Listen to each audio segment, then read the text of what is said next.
High, আমি বিশ্বজিৎ। আপনারা দেখছেন বিশ্বজিৎ মাই কিচেন। আজকে আমি বানাচ্ছি আলু দিয়ে খাসি মাংসের পাতলা ঝোল, একদম ঘরোয়া ভাবে। সেটা আজকে দেখে নেব কিভাবে তৈরি হচ্ছে। মাংসটা আমি নিয়েছি 500 গ্রাম, আর নিয়েছি দুটো বড় সাইজ আলু, 4 টুকরো করে নিয়েছি। এটা অন করে পরে একটা কড়া বসিয়ে নিয়েছি। প্রথমে হালকা সামান্য তেল দিয়ে ওই আলু 4 টুকরো ভেজে নেবো হালকা। আলুগুলো আমরা হালকা নেড়ে নেবো, যেমন আমরা বাড়িতে হালকা নেড়ে নিই কড়ার মধ্যে। আলুগুলো একটু বড় সাইজই রেখেছি যাতে মটনের সাথে গলে না যায়। আলুগুলো আমি হালকা এরকম নেড়ে ভেজে নিচ্ছি। আলুগুলো আমি প্রথমে আগে নুন হলুদ হালকা মাখিয়ে রেখেছিলাম, যাতে আলুটা একটু টেস্টটা ভালো হবে। এরপর ওই কড়াতে আমি তেল দিয়ে দিচ্ছি 10-15 ml। আমি এটা আজকে সরষের তেলে বানাচ্ছি। তেলটা গরম হয়ে গেলে এতে দিয়ে দেবো কিছু গোটা মশলা। তেলটা গরম হয়ে গেলে আমি দিয়ে দেবো সামান্য জিরে নিয়েছি, 1/2 চামচেরও কম, দুটো কালো এলাচ, বড় এলাচ, আর 4টে ছোট এলাচ। তো এলাচগুলোকে আমরা একটু থেতো করে নিয়েছি যাতে ফ্লেভারটা ভালো আসে। সামান্য একদম জয়িত্রী, আর দারুচিনি 2-3 টুকরো ছোট, 4টে গোলমরিচ, 2-3টে লবঙ্গ, আর 2-3টে গোটা লঙ্কা, শুকনো লঙ্কা, 2-3টে তেজপাতা। সব এই গোটা মশলাগুলো একসাথে দিয়ে দিচ্ছি। দিয়ে আর পেঁয়াজ স্লাইস করে নিয়েছি 100 থেকে 120 গ্রামের মতো, আমি এটাও এর সাথে একসাথে দিয়ে দিচ্ছি।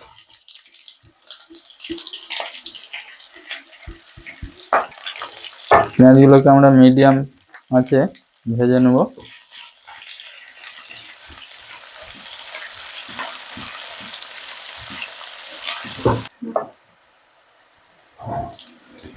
পেঁয়াজটা এইরকম ভাজা হয়ে গেলে আমি দিয়ে দিচ্ছি আদা রসুন বাটা। এটা নিয়েছি আমি 25 থেকে 30 গ্রাম, দুটো মিক্স করে ওটা দিয়ে দিচ্ছি।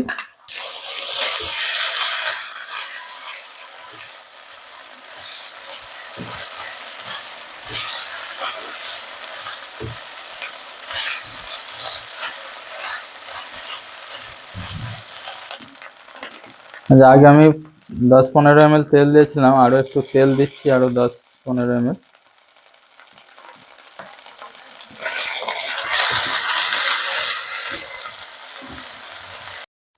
তো এর জন্য আমি কিছু মশলা গুলে নিচ্ছি। তার মধ্যে আমি টক দই দিচ্ছি 70-80 গ্রাম।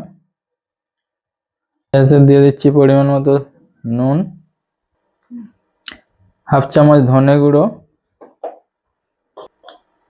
1/2 চামচের বেশি লঙ্কা গুঁড়ো, আর 1/2 চামচের একটু কম হলুদ গুঁড়ো।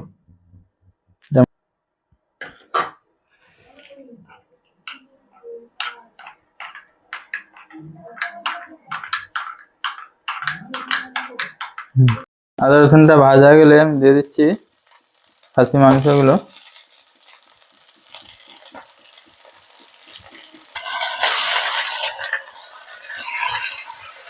মাংসটা দিয়ে 1-2 মিনিট এভাবে নেড়ে নেব।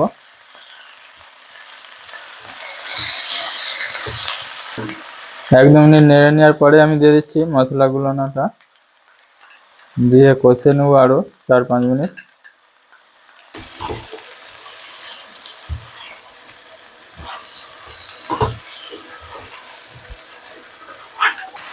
মাংসটা কষতে কষতে এর মধ্যে একটু দিয়ে দেবো সামান্য জায়ফল এবং সামান্য পরিমাণ এটাকে হালকা চপ করে গুঁড়ো গুঁড়ো করে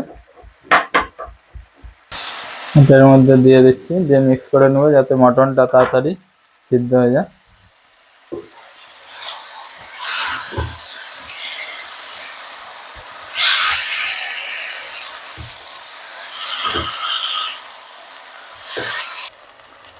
চার 5 মিনিট ভালোভাবে কষে নিয়ে আমি মটনগুলো তাড়াতাড়ি করে নেওয়ার জন্য একটা কুকারের মধ্যে জল দিয়ে বসিয়ে দেবো। এই কুকারের মধ্যে হালকা জল আমি গরম করে নিচ্ছি, ওর মধ্যে দিয়ে দেবো কুকারের মধ্যে পরিমাণ মতো যতটা লাগবে। আর এই কুকারের মধ্যে আলুগুলোও দিয়ে দিচ্ছি, দিয়ে আর ওই গরম জল দিয়ে আমরা 3টে থেকে 4টে সিটি লাগিয়ে নেব মিডিয়াম আছে।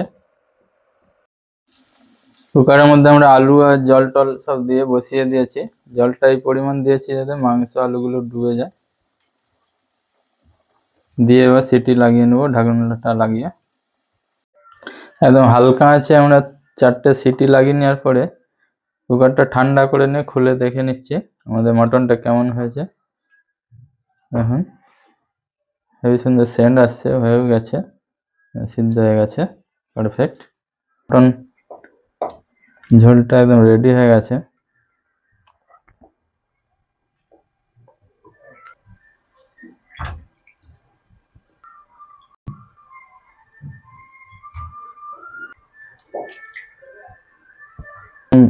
ঘরোয়াভাবে পাতলা ঝোল